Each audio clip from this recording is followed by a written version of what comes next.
El fin de esta dinámica es, hermanos, quitarnos un poco los mitos alrededor de la oración. En mi fundación, San Miguel Arcángel, con la cual colaboro desde hace casi 10 años, yo la fundé en el 2011 creo, saqué la fundación San Miguel Arcángel. Queremos hacer oración de sanación y liberación. Lamentablemente este término, sanación y liberación, en la iglesia suscita muchas controversias. Ahora, ustedes no son de Harvard, ¿o sí? ¿Quién es aquí de Harvard? Una gata perdida, dos ratones de iglesia. Una gata y 2 ratones son de Harvard. ¿Ah? Hermanos, ustedes han venido, algunos han venido desde Detroit, me dicen. ¿Cuánto tiempo se hace desde Detroit acá a este lugar perdido en la nada de Illinois? ¿Cuánto tiempo hacen? 6 horas caminando. En carro. 6 horas y media. 6 horas y media. Y media, porque si sigues con el carro viejo, hubieras comprado uno nuevo, llega más rápido.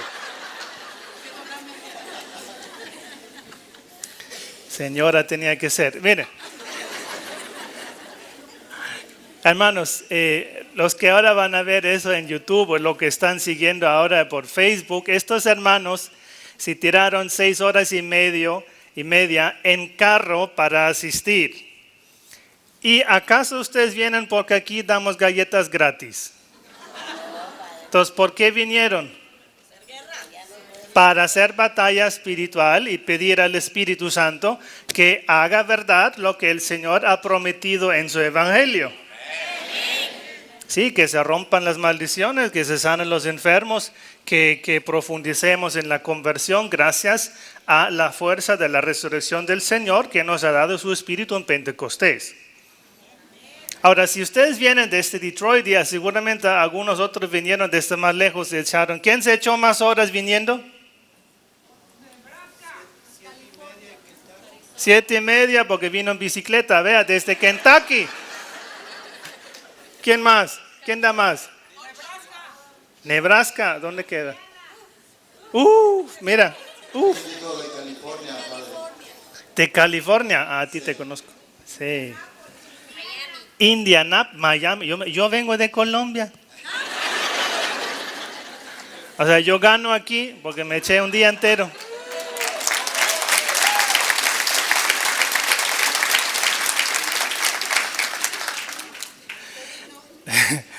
Hermanos, ustedes, yo digo, ¿por qué tienen que hacer tanto esfuerzo para viajar tan lejos? ¿Acaso en sus lugares de origen no hay iglesia católica? Pero no hay. Sí hay sacerdotes, pero no hay sacerdotes. Guerreros me gustó, guerreros, sacerdotes con fe. Porque hermanos, cuando nosotros hablamos de ese tema de sanación y liberación, inmediatamente los sacerdotes ¿qué hacen? No, peligroso, permiso del Papa, no, el infierno no existe y otras cosas. Imagina. Entonces, esto quiere decir que hay una profunda crisis de fe en los mismos sacerdotes. Porque nada de lo que yo voy a decir aquí me lo saqué de los dedos. Lo que voy a decir aquí es catecismo de la Iglesia Católica y es dogma de la Iglesia Católica. O sea, nada de lo que hacemos aquí es algo esotérico, nueva era, mítico, sectario. Pero eso es precisamente lo que piensan muchos padres porque tienen un cierto miedo, una cierta reticencia a la hora de ejercer su sacerdocio con autoridad. Y aquí, hermanos, queremos hacer precisamente esto. Nosotros queremos usar el poder que el Señor ha depositado en nosotros, en sus sacerdotes y en sus hijos bautizados, para que se realice lo que el Señor ha prometido.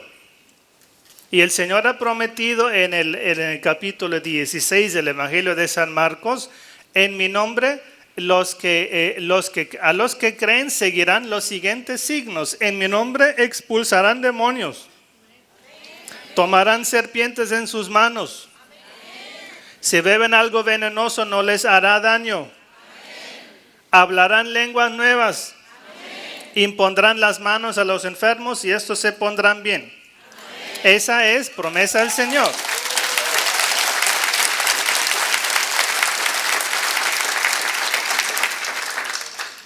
Entonces, si nosotros hacemos hoy esto aquí, no es nada fuera de la Iglesia Católica, es simplemente ir a la plenitud de las promesas del Señor.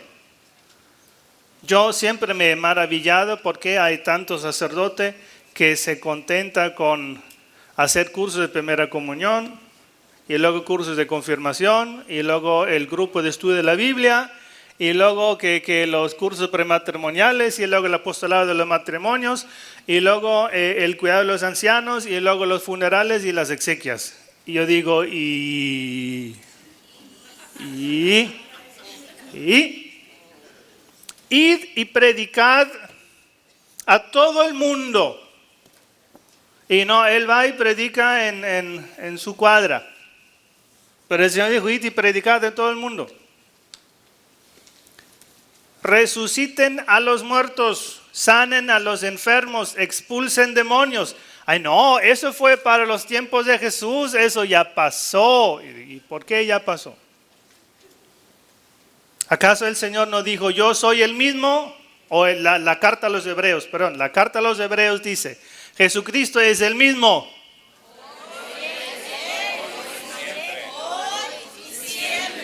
A ver otra vez, Jesucristo es el mismo.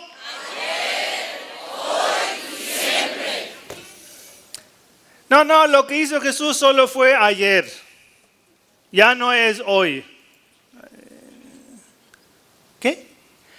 Como una amiga mía va a Bélgica y le dice, y allá se enferma y en el hospital le pide al capellán la unción de los enfermos y le dice, ay padre, ¿para que me sane?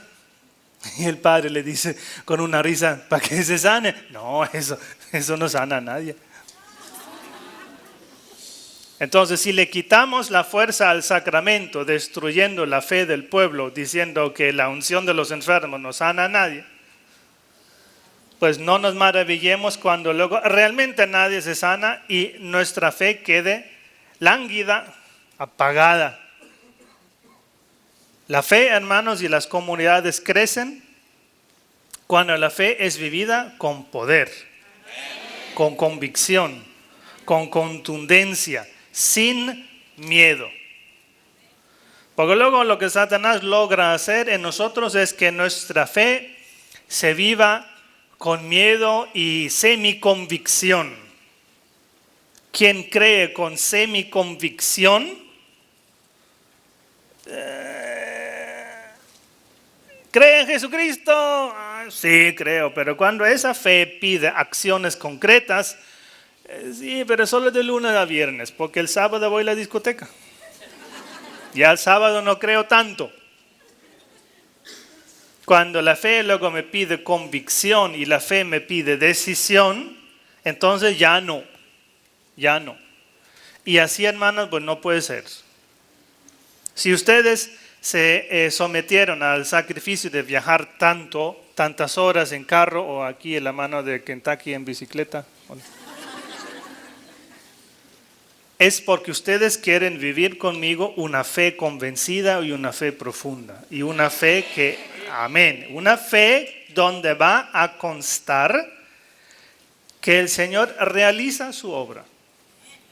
Y la fe no es un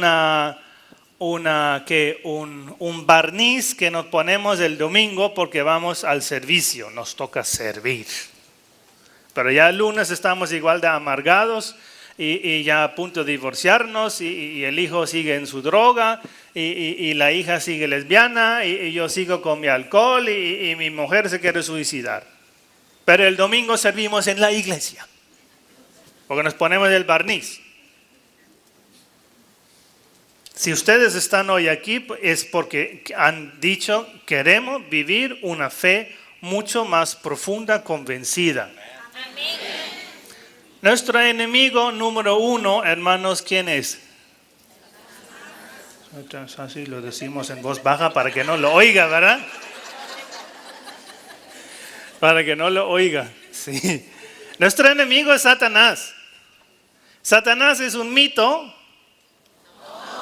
Satanás es una persona. Es una persona. Claro que es una persona. Satanás no es una persona humana. Es una persona angelical caída de la gracia.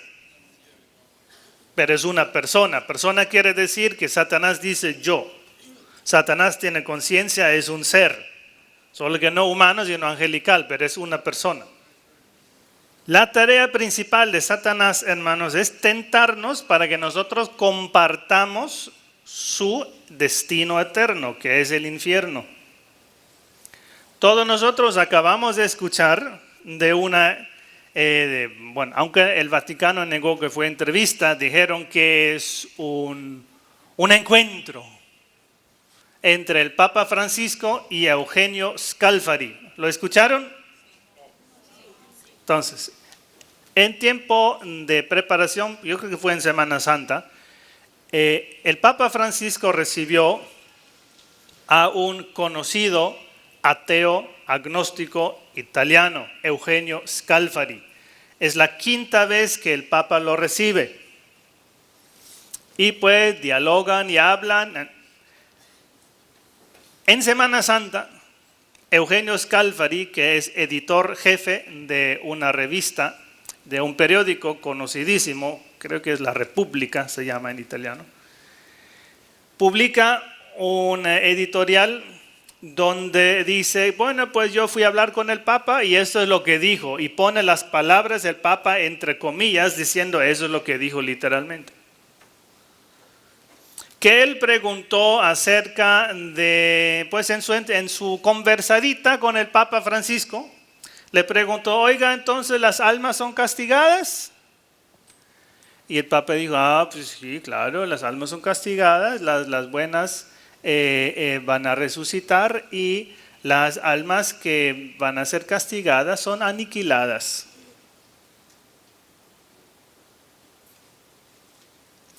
¿Qué? Eso se publicó y causó escándalo en todo el mundo, porque si el Papa hubiera dicho esto, negó un dogma. O sea, tendríamos un Papa hereje. Eso causó muchísimo escándalo, porque las almas de los, digamos, condenados no son aniquiladas. Las almas son para siempre. Una vez que un alma fue creada, el alma existe para siempre. Tú y yo, que parte de nuestro ser es alma, nunca más vamos a dejar de existir. Never ever vamos a dejar de existir. Jamás cesaremos de existir. Este pensamiento ya ni siquiera te cabe en la cabeza, porque todo acaba. El día de ayer ya acabó. ¿Cuánto tiempo duró la cena que te enchufaste anoche? 10 minutos porque tenías mucha hambre. Se acabó. El sueño de la noche hubieras querido 2 horas más y a las 6 te dicen, no, tienes que estar a las 8 haciendo fila ya. Entonces ya se acabó la noche. Llega tu marido a casa y se acabó la paz. O sea, todo se acaba. Porque en este mundo, hermanos, todo se acaba. El dinero en tu bolsillo se acabó. Todo se acaba. Ahora, cuando alguien te dice, pero mi existencia, porque yo soy una persona, yo soy alma y cuerpo, mi alma nunca cesará, dejará de existir, esto a mi cabeza no me entra. Porque yo vivo en un mundo donde todo acaba y todo es cíclico. Primavera, verano, otoño, invierno. Y ahora otra vez se caen las hojas. Y nacen y caen las hojas. Y luego muere mi abuelo. Entonces todo yo estoy enseñado de que todo se acaba. Y luego me dicen, mi alma no. Y luego vienen esos tipos de ataques contra nuestra fe, porque tú lees en el periódico que el Papa Francisco dijo que las almas de los malvados, de los condenados, son aniquiladas, dejan de existir. No, Señor. Ante estas cosas uno se queda muy perplejo porque tú dices, el año pasado se hizo el buen Señor Eugenio Scalfari, hizo la misma jugada, el Papa lo recibe.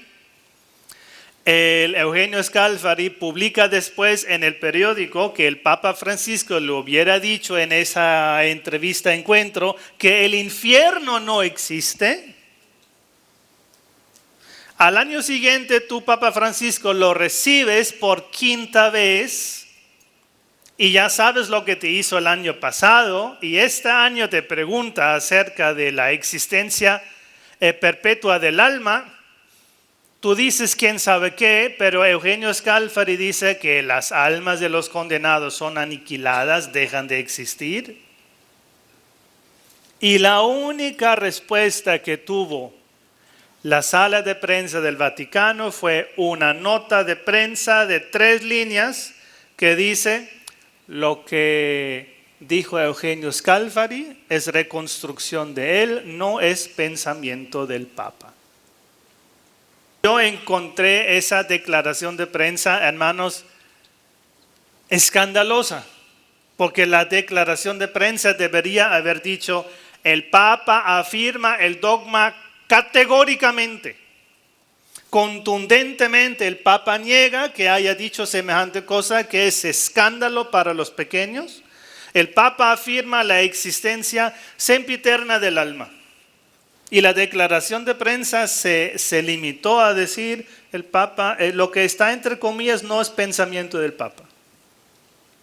Es demasiado poca defensa del dogma, hermanos.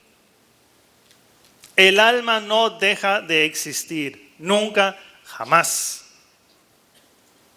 Las almas de los pequeños que leen en el periódico que el Papa hubiera dicho esto, se escandalizan y se confunden. Y con muchas otras cosas, hermanos. Y nosotros hoy aquí necesitamos decir con fuerza que el alma nunca deja de existir, tanto de los buenos como de los malos, como si solo hubiera 2 categorías, ¿no? Buenos y malos, como si no hubiera gris entre bueno y malo. El alma jamás deja de existir. Y esto, hermanos, Satanás lo sabe. Satanás jamás dejará de existir. Y el destino de Satanás con sus ángeles, que nos dice el Apocalipsis, es el lago de fuego, que es la segunda muerte. Pero con segunda muerte no se entiende un terminar la existencia. Con el término de segunda muerte se entiende que todos los bienes que significan para nosotros vida son negados a esos que entran en ese lago de fuego, dice el Apocalipsis, lago de fuego lo llama, son negados esos bienes para los que entran en ese lago, porque Dios es la única fuente del bien.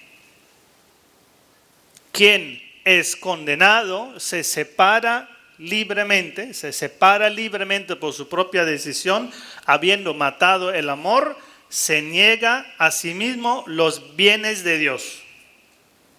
Y lamentablemente cualquier bien que hay parece condenado, cualquier bien que hay viene de Dios, así que no hay ni un solo bien para aquel que se separa de Dios. El hecho de que nosotros ahora estamos ciertamente con mucho calor porque el salón tiene techo bajo, no veo yo grandes conductos de aire, hace mucho vapor, hay mucho vapor humano aquí porque todos estamos sudando, mucho carbón monóxido, mucho calor, y aún así ¿tú prefieres estar sentado afuera en el frío? ¿O prefieres estar aquí adentro con el calorcito, aunque muy humano? En el infierno no hace calorcito, hace calorzote. Porque el calorcito es un bien. Nadie quiere estar ahora sentado afuera en ese clima de 4 grados que hace afuera, centígrados. Más o menos unos 40 Fahrenheit afuera. Demasiado frío. Porque el calor es un bien. El hecho de que estás sentado y no de pie. Bueno, saludos a los que están de pie. Qué bien poder estar sentado, ¿no? En el infierno no hay ese descanso de decir, bueno, ya es que ya me duelen las plantas de los pies. No habrá. Nosotros hoy aquí en este encuentro debemos afirmar con fe y convicción el dogma entero de la fe católica. Satanás es más católico que muchos de nosotros. Fíjate lo que estoy diciendo. Satanás es más católico que muchos de nosotros porque vamos al supermercado de los dogmas. Ese sí me gusta, ese no. Uy, el infierno, no me gusta. No, yo no creo en el infierno. ¿Cuántos sacerdotes dicen impunemente que no creen en el infierno, que no creen en la existencia del diablo? Nosotros tampoco nos vamos a centrar como si esto fueran las únicas verdades, pero no las vamos a negar porque nos resulten incómodas esas verdades. Satanás existe, punto. El infierno existe, punto. El purgatorio existe, punto. Dios existe, punto. La Virgen María es virgen, punto. Existe la resurrección de los muertos, punto. Católico es aquel quien afirma todas y cada uno de los dogmas de la fe. ¿Dónde encuentras tú los dogmas? Los principales están resumidos en el credo que dices en la misa. Hoy vamos a dar misa de sábado, mañana damos misa de domingo. En la misa de domingo vamos a decir el credo. Ahí tienes un resumen de los más principales dogmas, pero no se agotan los dogmas ahí. Los estudiantes de teología hemos tenido que estudiar un libro que resume todos los dogmas y es un librajo así. Un librajo así. Con ese libro matas a una gallina. No es un folleto con el que matas una mosca. Es un librajo con el que matas una gallina. Y esos son todos los dogmas. Tal vez nos olvidamos de lo que son los dogmas, porque ni siquiera no sabemos el credo. O sea, hasta yo me hago bolas cuando digo, el credo constantino neapolitano o el credo de los apóstoles, y luego los confundo. O sea, hasta yo para decir el credo en misa necesito ver el misal, porque luego me trabo la lengua. Se me lengua la traba. Porque no recuerdo la sucesión de las frases. Pero el credo, hermanos, solamente es el resumen de las verdades principales.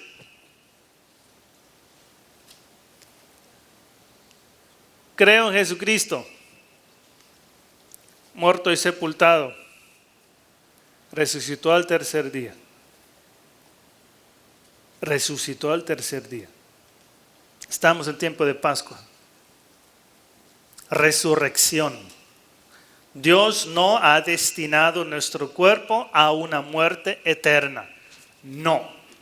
Dios ha destinado nuestro cuerpo a la vida. Pero ahora pues yo los veo a ustedes y digo, Dios mío, pero ¿cuál vida si veo a esos cuerpos que ustedes arrastraron aquí? Casos extremos de hermanos nuestros que trajeron muy enfermos, en silla de ruedas, algunos. Casos de enfermedades mentales donde la persona no puede usar su cerebro. Y casos más leves porque los veo con sobrepeso. O con gafas. Los veo con gafas porque esos ojos no dan esos ojos. Otros los veo calvos. Desterraron su pelo por quién sabe qué motivo. O sea, ese cuerpo como que ahorita no. O alguien está totalmente feliz con su cuerpo. Probablemente la gran mayoría dice es que no. Y muy probablemente la gran mayoría dice es que tengo sobrepeso, es que soy muy bajito, es que no sé esquiar, Quiero jugar fútbol y más bien me pego a mí mismo, pero no la bola. Porque mi cuerpo no funciona como yo quisiera. O otras cosas molestas como insomnio porque mi cuerpo no quiere dormir.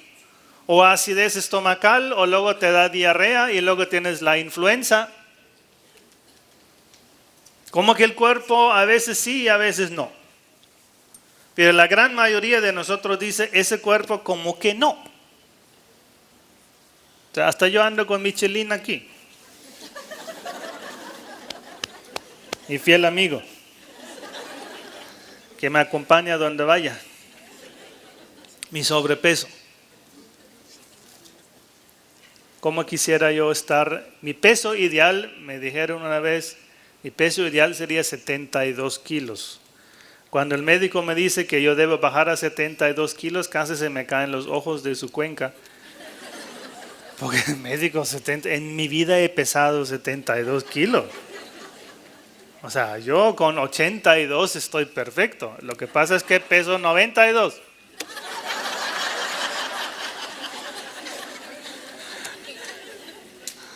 Entonces uno dice, ¿ahora cómo le hago para llegar a 82? Entonces este cuerpo como que no hace lo que debe.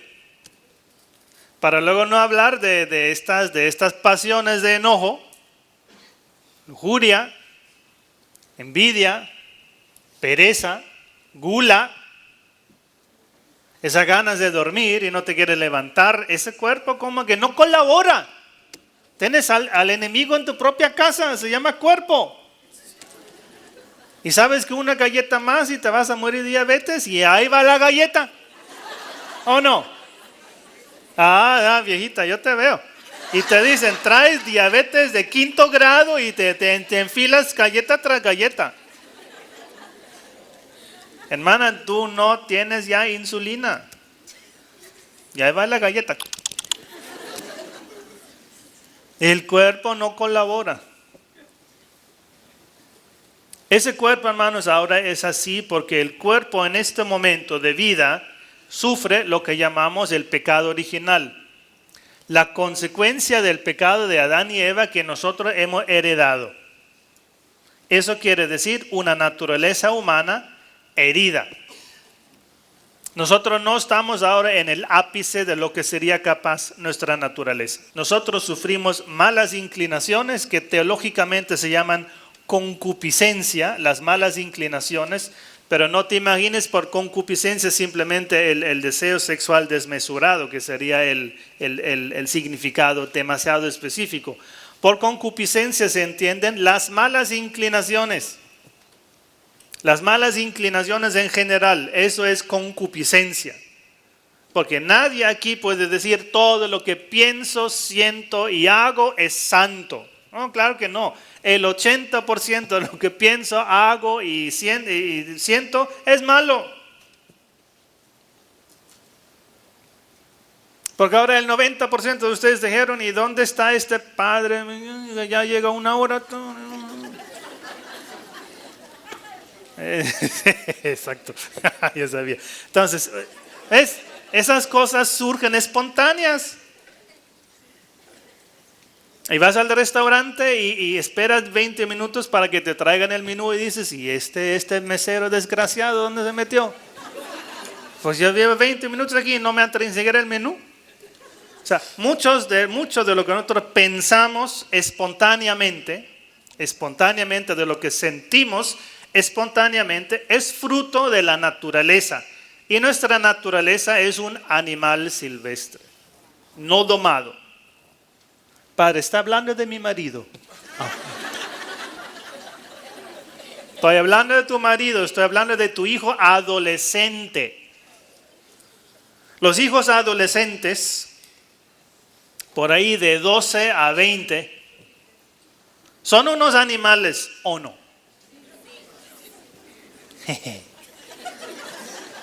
Aquí los tengo a dos enfrente, dos especímenes de la raza humana que no han cumplido 20 años. Ajá. Animales. Monkeys. Otro. No, ese se ve más mansito. más mansito. Porque en la adolescencia esa conflictividad que traigo adentro todavía se hace más patente porque tengo que aprender a independizarme. Y eso de por sí es muy difícil. Este cuerpo, precisamente porque trae esa conflictividad, está destinado a morir. Ese cuerpo ahorita va a morir. Todos nosotros vamos a morir. Y esto, hermanos, es para algunos, pues yo lo veo un poquito más cercano.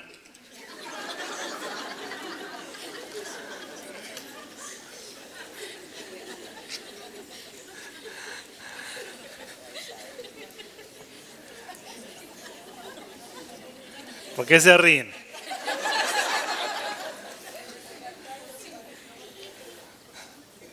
Para algunos yo lo veo más cercano porque, hermano, cuando tú me traes a tu bisabuela de 98 años y me dices, padre, órele para que se sane, yo digo, no. O sea, oremos para que descanse. Porque a los 98 estamos más allá que acá, pues. O sea, esto es una realidad, vamos a morir. Y hermanos, el morir no es agradable. El morir es un paso obligado. Todos vamos a morir. ¿Por qué vamos a morir? Porque a través del pecado, dice Romanos 5:6, la carta a los Romanos 5:6, a través de la muerte, Satanás, la muerte entró por el pecado a este mundo. Porque hemos pecado. Y primero traemos las consecuencias del pecado de Adán y Eva, que fue la desobediencia de los primeros padres. Se hayan llamado Adán y Eva o no, o cómo se hayan llamado, o Oscar y Pepita, no sabemos. Pero los primeros padres desobedecieron.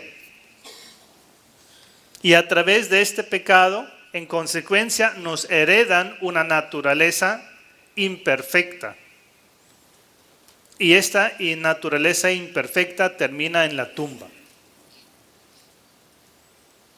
Morir, hermanos, es difícil porque mi mente no se niega a esto. Porque es un desgarrarme desde dentro cuando se separa alma y cuerpo.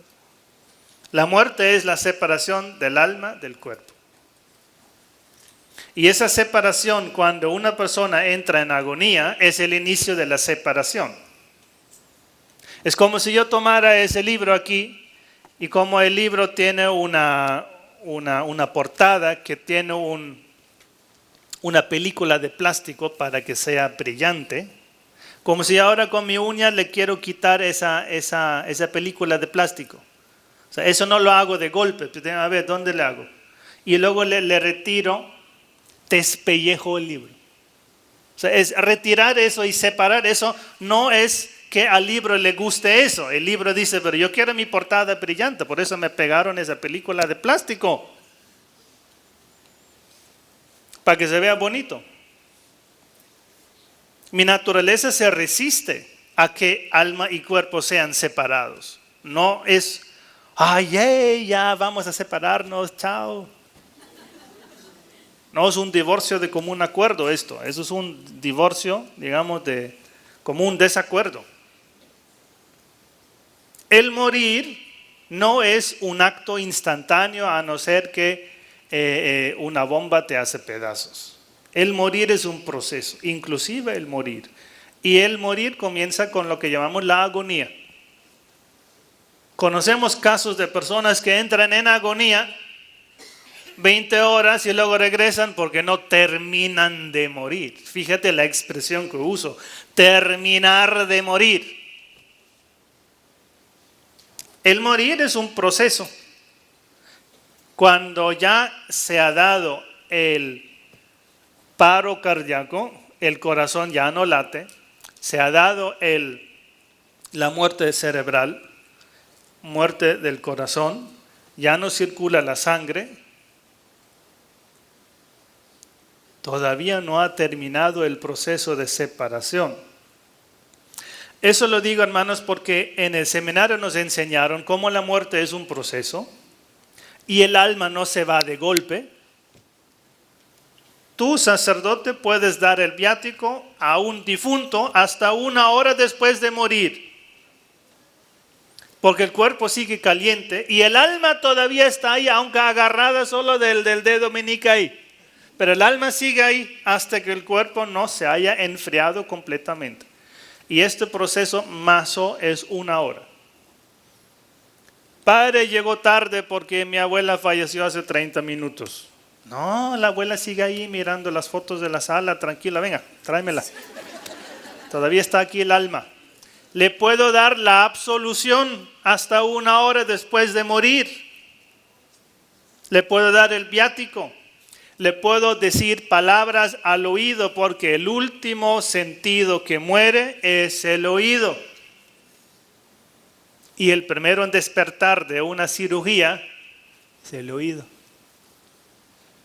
Ahí cuando te hicieron el último trasplante de cerebro y tú te despertaste,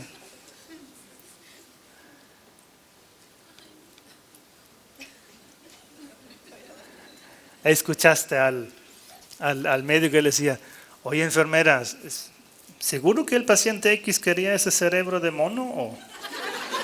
Y tú,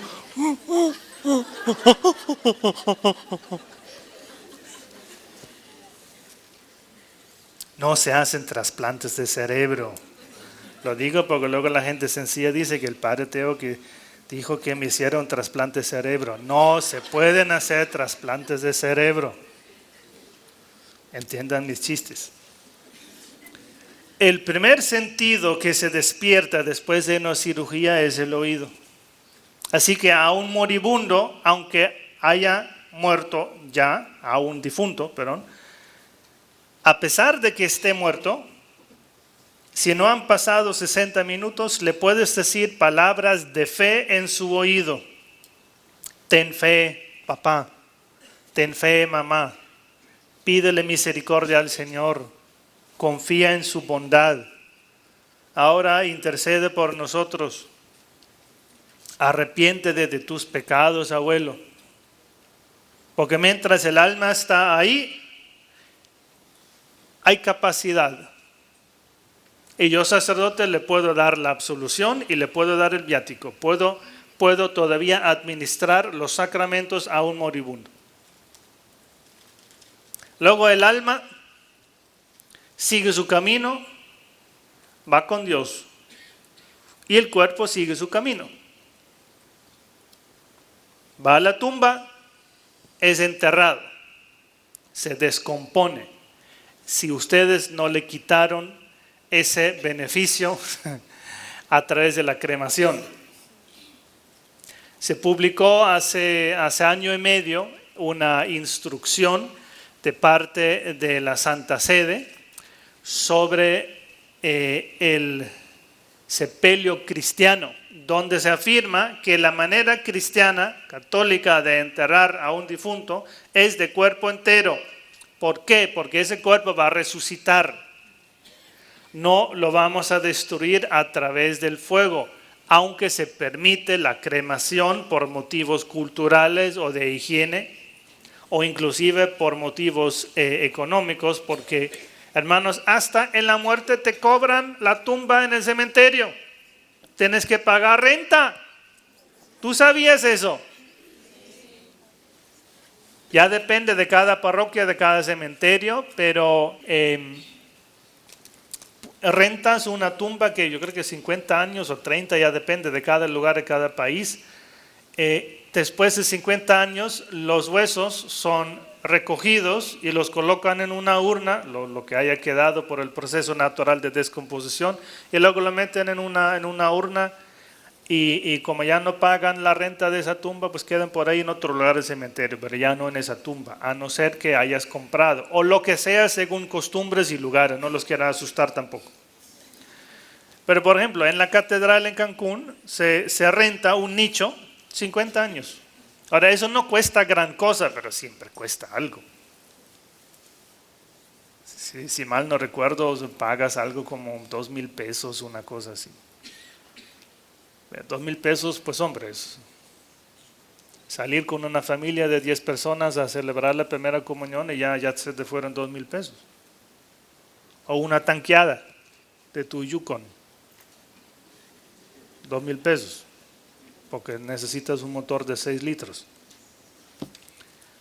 Entonces no es que cueste gran cosa, pero hasta en la muerte te van a cobrar.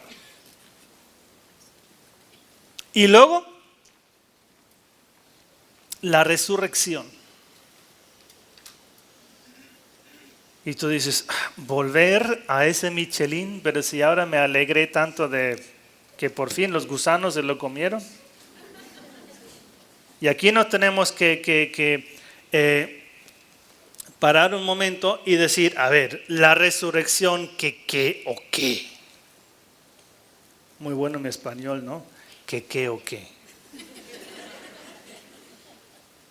Resucita este cuerpo. La pregunta es, por ejemplo, ¿cuándo? Todo el capítulo 6 del Evangelio de San Juan es sobre la resurrección. Yo soy el pan de la vida. Y Jesucristo afirma en el capítulo 6 del Evangelio de San Juan, yo lo resucitaré, ¿cuándo? En el último día. Así que eso es un dogma. La resurrección de los muertos en el último día. O sea, cuando no hay un mañana, sino la eternidad. La última vez que sale el sol, en ese día resucitarán los muertos. ¿Quiénes? ¿Los buenos solamente o los malos solamente o los buenos y los malos conjuntamente resucitan? ¿Qué dice el dogma? Todos. ¿Resucitan los perros? No, todos los seres humanos. Las vacas no, los cocodrilos no. Los seres humanos resucitamos. El último día, todos, dice el Señor, los que obraron el bien para la vida, los que obraron el mal para la condenación. Pero todos resucitamos, todos. Entonces, ¿cuándo? El último día. ¿Quiénes? Todos. ¿Cómo? Con el cómo ya está la cosa un poquito más difícil.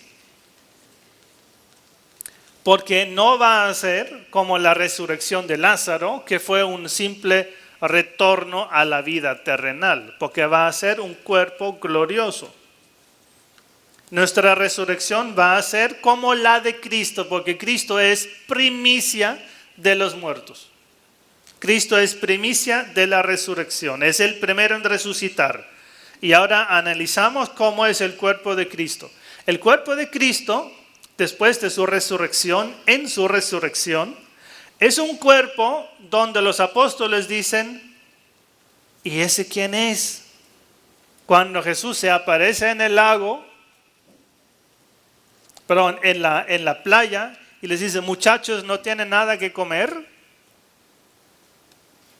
Jesucristo no apareció tal cual como había muerto. Los apóstoles no lo reconocen inmediatamente.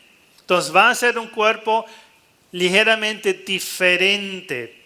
Con esto queremos decir que el cuerpo tiene una nueva dimensión. No es simplemente el cuerpo de ahorita. Mira tu nariz chueca. Mira tus orejotas. Con tus orejas tú dices lo que Houston dice a la estación espacial arriba. En la resurrección, hermanos, se corrige lo que ahorita este cuerpo mal logró por X o Y motivo.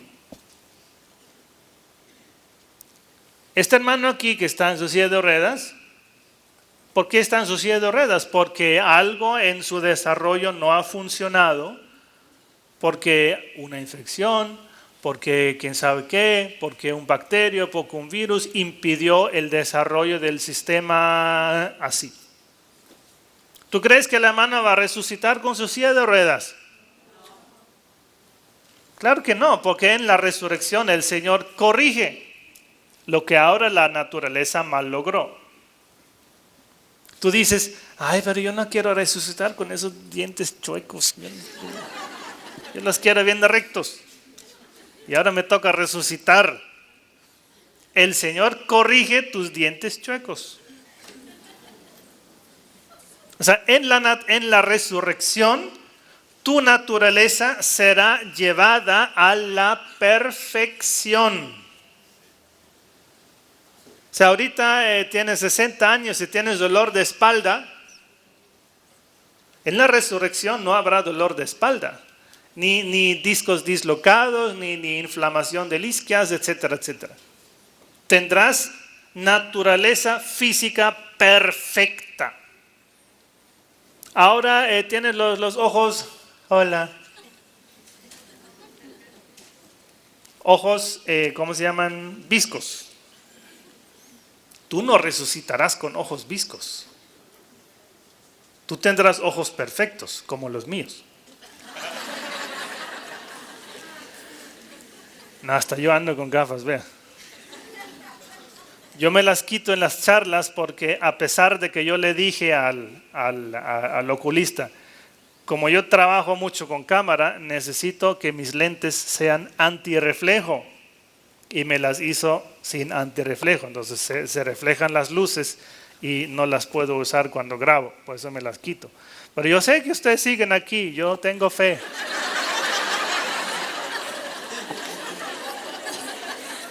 Yo los escucho. Tu naturaleza, hermano, resucitará perfectamente. Piensa esto. Hay personas que donde las imperfecciones son más evidentes, como por ejemplo personas con enanismo, personas que miden 1,20, 1,10, porque hay ciertos genes que no hacen su trabajo.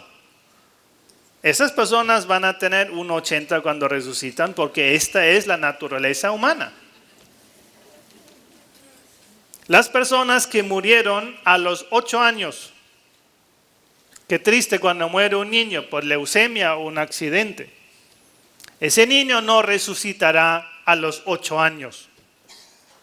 La resurrección es en el estado de naturaleza perfecta.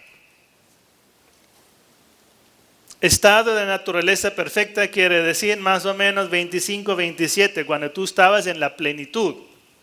25, 30, por ahí.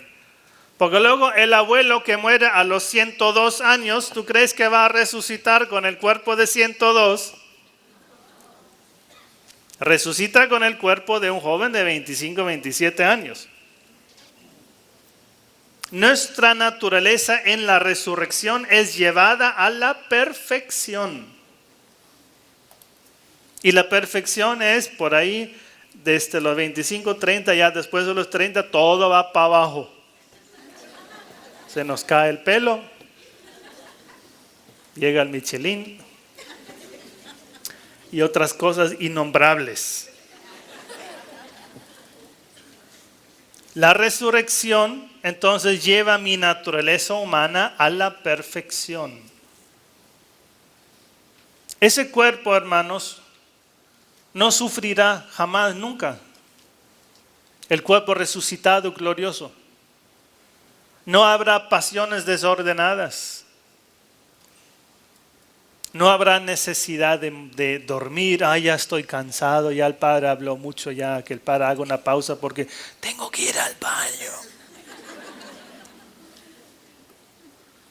Ustedes saben que aquí arriba hay un solo baño y ustedes son 500. ¿Cómo ustedes lo harán para ir al baño en el break? No lo sé. Ahí peleense ustedes.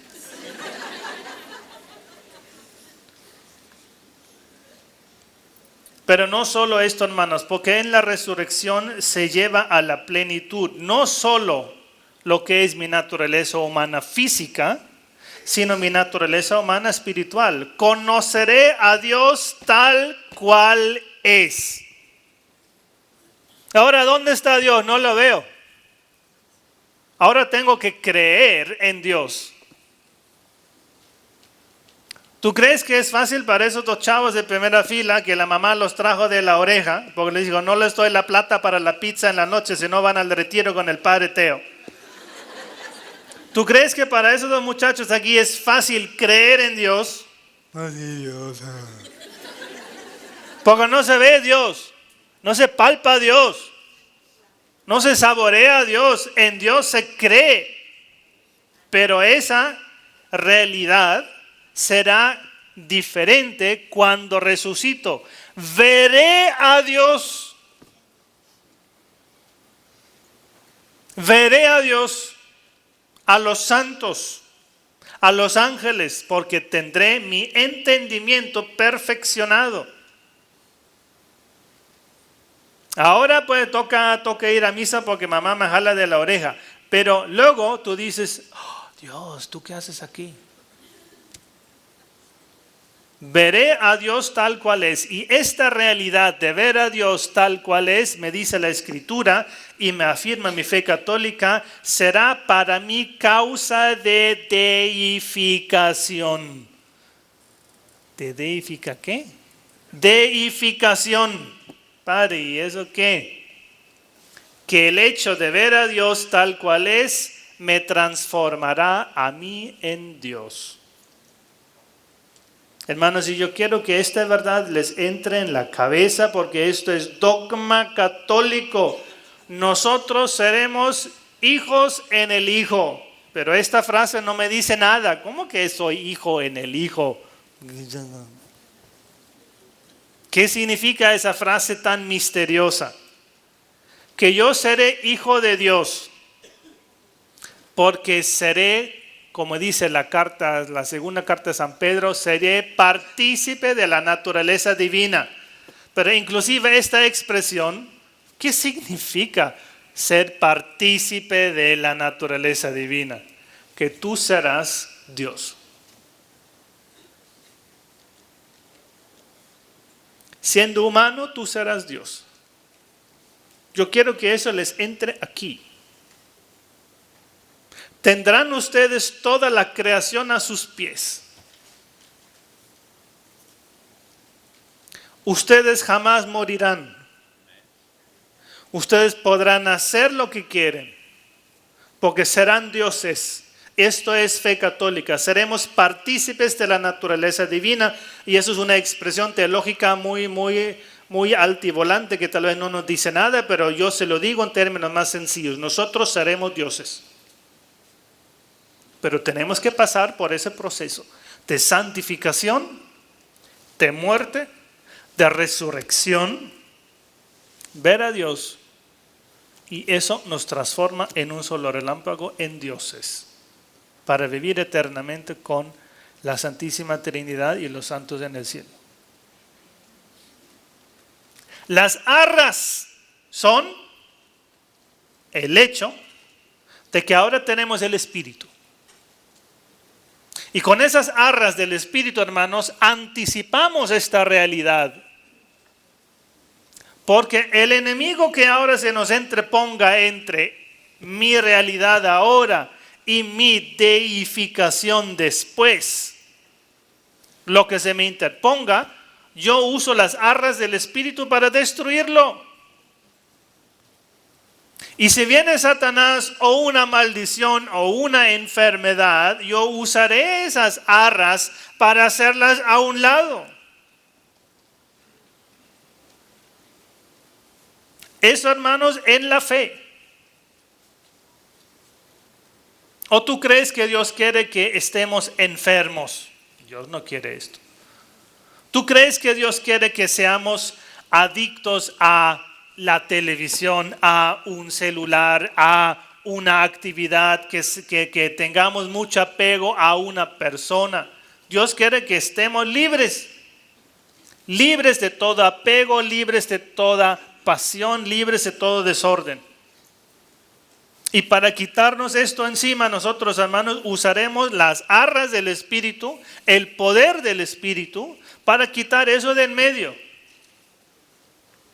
Las famosas cadenas ancestrales, Que porque el abuelo fue muy violento, mi papá fue muy violento y ahora yo que tengo 15 años soy muy violento. La cadena ancestral de la violencia. Porque todos mis antepasados violentos. ¿Por qué? Porque todos esclavos del demonio de la violencia. El demonio de la violencia dice, todas son mías. ¿Cómo quitamos esa violencia? ¿Cómo quitamos esa cadena ancestral? Usando las arras del Espíritu. Es decir, el poder del Espíritu Santo que está en el bautizado que cree y con mayor razón en el sacerdote que tiene la función de representarnos aquí en este mundo a Jesucristo, ejerciendo su poder espiritual. Las cadenas de enfermedades transmitidas por el DNA, porque todos en mi familia tienden a paro cardíaco. Todos en mi familia tienen problemas con los riñones. En mi familia hay tendencia a cáncer de... Aquí vamos a tomar las arras del Espíritu y vamos a decir, con el poder del Espíritu que Dios me ha dado, porque yo seré Dios y tendré la creación entera a mis pies, yo ya hoy, estando aquí a los 4 grados aquí en Harvard, yo digo, fuera cadena de enfermedad ancestral en mi familia. Hermanos, yo tomo esa charla para levantar el grado de fe y el clima de fe de esta comunidad. Lo que yo he hecho hasta ahora fue repasar un poquito el dogma, la plenitud del dogma sobre la resurrección, sobre la muerte, recordándonos un poquito algunos temas. Pero yo hago esto no porque ustedes no puedan tomar el catecismo y leerlo ustedes mismos. Yo hago esto para que crezca el clima de fe, porque yo los quiero a ustedes dispuestos en la tarde para la oración. Y ya habiéndolos visto en la alabanza, digo que esa gente, ustedes sí saben a qué vinieron, pero de todas formas quiero aprovechar en la charla para aprovechar ese clima de fe. Pero yo sé que la oración que hacemos en la tarde va a ser muy bonita porque ustedes creen. Ustedes creen.